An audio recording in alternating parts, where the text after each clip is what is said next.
Good morning, good afternoon, whatever time of the day it is. Thank you for checking out the video. Today we're breaking down World War II. If you're studying this topic for APUSH or regular U.S. history, this video is going to help you out. Now remember, on December 7th, 1941, all of that isolationist sentiment goes out the window with the attack on Pearl Harbor. It effectively ends the isolationist movement. December 8th, Congress declares war. 3 days later, Germany and Italy declare war against the United States. And what you see is the U.S. had already begun mobilizing for war even before this attack on December 7th. For example, we had the Selective Service Act, the first peacetime draft. We had Lend-Lease supplies being produced for the Allies. And as a result of this, many U.S. factories had already shifted to war production. Once we enter the war, we are now a member of the Allies, the big three: England, the Soviet Union, and the United States. But don't forget, there are many other countries fighting along for the Allied cause. It's important to note that the role of the federal government is going to expand. In fact, it expanded greater than it had during the New Deal or World War I. This is a mass mobilization to fight this war. World War II brought about a huge mobilization on the home front. This is a mass mobilization, and really it's going to be industrial production of the United States that is going to be a key factor for the Allied victory. And of course, as a result of this mass mobilization, the smiley face comes out, the Great Depression ends, and you could see the unemployment rate drop even before Pearl Harbor, but it only continues to drop throughout the war. Now, what do we mean mass mobilization? Well, the federal government is going to play a key role. For example, you have, just like during World War I, different agencies. The War Productions Board allocated resources for the war effort, making sure that we go from consumer production to war production. The Office of Price Administration froze prices and wages and rationed certain goods such as meat, gas, sugar, and so on, so that there would be enough material for the war effort. Citizens received ration books for things like gasoline and needed stamps in order to purchase certain scarce items. A black market did develop for certain goods, but the OPA tried to do its best. We've already said this, but it's important to repeat. America's industrial output was a huge factor in the eventual Allied victory. U.S. factories are supplying these weapons for most of the Allies. Another government agency that's important to know about is the Office of Research and Development. And what this federal agency did is it contracted with scientists and universities to help develop technology for the war effort. So developments in sonar, radar, rockets, and other things, technological advances, are going to be hugely important once again to the Allied victory. And of course, the big one is the Manhattan Project, which begins in 1942. You can see its locations on that map there all across the United States. This was a joint secret program between the United States and England. They kept the Soviets out of it, even though they knew, because of spying, and it's headed by J. Robert Oppenheimer. And at the height of the Manhattan Project, the secret program, 100,000 people worked for it, and they're going to spend $2 billion. And in July of 1945, the first atomic bomb will be successfully detonated in the desert of New Mexico. Another key thing to know about when we study World War II is the social impacts of the war. The war is going to present numerous opportunities for women and various minority groups living in the United States. They are going to be able to improve their socioeconomic position as a result of World War II. A couple of examples for African Americans: you're going to have a second Great Migration where over 1 million African Americans are going to leave the South searching for jobs in war industries. And we're really going to see this growth or this movement of people to northern cities, but also on the West Coast in places like California. Unfortunately, discrimination was extremely common in defense work. Very often African Americans had a limit to the number and the size of the opportunities that were presented even by World War II. In fact, race riots, once again, just as we saw during World War I, are going to break out in 1943. You have race riots breaking out in cities like Detroit and New York. So racial tension accompanies these opportunities as well. A. Philip Randolph is an important individual you should know. He actually threatened the administration of Franklin Roosevelt to march on Washington, D.C. if discrimination in defense work was not addressed by the Roosevelt administration. An important milestone is reached when Executive Order 8802 is finally issued by Franklin Roosevelt to avoid this march, and this is the first federal action to promote equal opportunity and to prohibit employment discrimination in the U.S. ever by the federal government. Nearly 1 million African Americans are going to serve in this war against the fascists and the Nazi parties, but even though we're fighting for these ideals like democracy, it's important to keep in mind African Americans are serving in segregated units. But you do have some progress. You have people like the Tuskegee Airmen, the first African American pilots in the U.S. Army. With these opportunities comes new demands from the civil rights movement. In fact, the Double Victory campaign was pursued during the war, and what it was is calling for not only a victory against fascism abroad, but civil rights leaders were calling for a victory against racism at home. And what you see during World War II is the membership in the NAACP dramatically increases as more and more people are putting demands on greater justice in America, and you get new organizations such as CORE, the Congress of Racial Equality, which was formed in 1942 to fight against discrimination. So make sure you know that World War II has consequences on the home front for various social groups. Two other groups that you should know about is the impact of the war on Mexican Americans and Native Americans. Don't forget, during the Great Depression, there was this repatriation where Mexican Americans and people of Mexican descent were forced out of the United States. But during the war, there was a demand for workers in the defense industry, and this provided opportunities to thousands of Mexican Americans getting jobs in these defense plants. Not only that, a program is introduced in 1942 called the Bracero program, and this allowed Mexican farm workers to come into the United States to work without going through the formal immigration proceedings. So during World War II, you have the federal government asking for and allowing Mexican immigrants to come into the United States to help out with the labor shortage. Of course, as in all of these scenarios, usually racial tensions increase during these times as well, and racial tensions between white soldiers, especially naval officials, and Mexican residents in Los Angeles lead to the horrible Zoot Suit riots in 1943, where hundreds of Mexican American youth wearing the Zoot Suit are beat up and arrested by military officials and the LAPD. Native Americans have different responses and opportunities to World War II as well. They received opportunities just as many other groups in defense work and in the military. In fact, the Navajo code talkers are a key part of this story.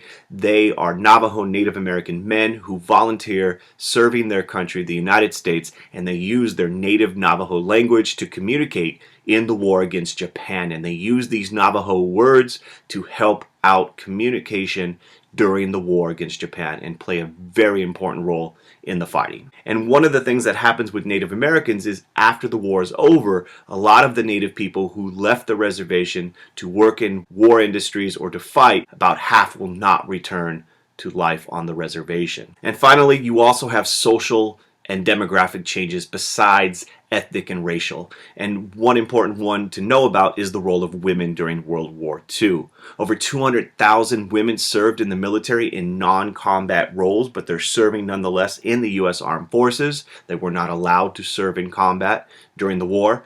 And the big impact is this. As the demand for industrial and defense jobs increased, nearly 5 million women entered the workforce during World War II. Many of these women are working in the shipyards and the defense plants. They are women who, in many cases, never worked before. Many of them are married and their husbands are off overseas fighting, and they play a key role. And the symbol of this is Rosie the Riveter. In spite of these opportunities, women continued to receive lower the pay than men and were expected to leave once the war was over. They were considered substitutes, not replacements. And another key thing, regardless of race or gender, is you're going to have huge demographic changes occur as many people head to the Midwest and also the West Coast looking for defense jobs. It's not just African American individuals moving, but large migrations of people. In fact, following World War II, you're going to have a post-war migration to the sunbelt. Southern states are going to see huge numbers of people going to them, and also the West Coast to places like California. The warm weather, the lower labor cost, and the presence of defense factories are going to have this huge population pull to these regions. Now, it's going to be the Japanese American community in which World War II is going to have the biggest impact, and you're going to see the complete denial of civil liberties. Now, don't forget, there was already a lot of anti-Asian sentiment in the United States, nativism towards groups, whether they be Japanese or Chinese. The bombing of Pearl Harbor only accelerates and increases that. In fact, following the bombing, on December 7th, Executive Order 9006 is passed by the U.S. government, which requires that all people of Japanese descent on the West Coast be relocated to internment camps. It did not matter that many of these individuals were Nisei, second-generation Japanese Americans. They are American citizens. They own businesses. They went to U.S. public schools. It was completely disregarded because there was this feeling that perhaps these individuals were going to be potential spies for the government of Japan. Now keep in mind, there is no evidence of any wrongdoing of any of these individuals, and over 100,000 Japanese Americans and people of Japanese descent were relocated to one of 10 internment camps throughout the country. Interesting to note is the large Japanese population in Hawaii, where Pearl Harbor actually was and where the attack took place. They were not evacuated because it would have devastated the economy of Hawaii. Japanese laborers were the key group in that region. There is an important lawsuit that you need to know, Korematsu versus the United States. It goes all the way to the Supreme Court. There is Fred Korematsu right there, and the Supreme Court upheld the relocation as necessary for national security. And by now you should realize that during times of national security threats or perceived threats, especially wars, individual civil liberties go down and are oftentimes violated. And another thing to keep in mind is thousands of Japanese Americans, many with their families in one of these camps, fought bravely for the United States. And there's a great quote by Harry Truman recognizing that bravery. You fought not only the enemy, you fought prejudice at home and won. Now, you don't need to know a whole lot about the fighting of World War II, even though it's really exciting stuff, but a couple of key things here to get you ready for your exam. The Allies are going to focus first on the European theater of the war. In fact, that was the focus following Pearl Harbor, even though it was Japan who attacked us. And a couple of key moments that you should know about: the Soviets finally stopped the German advance at Stalingrad and start pushing the Nazi army out of the Soviet Union. The Allies, England and the US especially, focus first on North Africa and into Italy as their strategy. And eventually you're going to have the Second Front, which is going to take place on June 6, 1944, the famous D-Day invasion. Now, if it was industrial production of the United States that's going to play a key role in the Allied victory, it's also going to be Allied military and political cooperation. That's going to be another key factor. In fact, during the war, the big three, Roosevelt, Churchill, and Stalin, are going to meet numerous times to discuss military strategy and also to plan for the post-war world. A couple of these conferences you should know about. The first one is in January of 1943, and this is the first time that Roosevelt and Churchill meet once we are in the war. Remember, they had previously met at the Atlantic Conference. Now they're meeting during the war, and they decide on a couple of things. Stalin's not there. One, the war is going to be only finished with unconditional surrender of the Axis powers, and they choose that they're going to invade Sicily and Italy first, which makes Stalin not too happy because he wanted relief for the Soviet, the Red Army, from the German invasion. Another conference to keep in mind is the Tehran Conference. This is the first time the big three meet. There you see all three of them there in November of 1943. They decide a couple of things. One, they start planning the opening of the Second Front that Stalin really wanted to relieve the Soviet army once again, and that's going to be eventually the D-Day invasion. And they also talk about the fate of Eastern Europe, and this is going to be a key thing in the post-war world. Stalin wants to control Eastern Europe. He wants to divide up Germany. Churchill and Roosevelt want a free Eastern Europe. Conflict developing, but they try to avoid it so they could focus on winning the war. And the big one happens in 1945, the Yalta Conference. Germany, it is decided, will be divided into 4 zones, and both Churchill and Roosevelt feel they got Stalin to agree that there are going to be free elections in Eastern Europe. The third important thing to keep in mind, and this one's key, is the Soviets promise they will help out the US against Japan 3 months after the war in Europe is over. And then finally, they also agree to create a new international organization, the United Nations. Eventually, both Mussolini and Hitler are defeated, and the United States then is able to turn its attention on the war against Japan. Important to keep in mind, it was largely the U.S. military responsible for the fight against Japan during the early periods of the war. And if you look at this map, following Pearl Harbor, Japan was really kicking some butt. They occupied all the territory in the orange. They invaded the Philippines, Indonesia, and much of Asia. The strategy of the United States in this early period is called island hopping. Basically, the goal is really simple. You strategically win control over territory to get closer to mainland Japan. And the idea is you skip certain islands that Japan occupied, and eventually the US military would get close enough where they could start aerial bombing of Japan.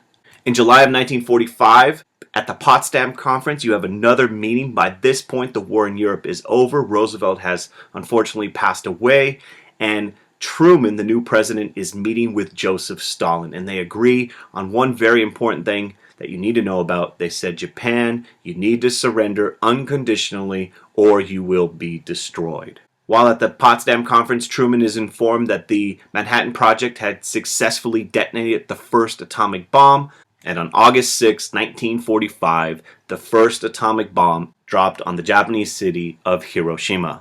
As planned and as promised at the Yalta Conference on August 8th, the Soviet Union enters the war against Japan 3 months after Germany had surrendered, and the next day, on August 9th, the second atomic bomb is dropped on Japan at Nagasaki. Shortly thereafter, Japan does surrender, and World War II ends.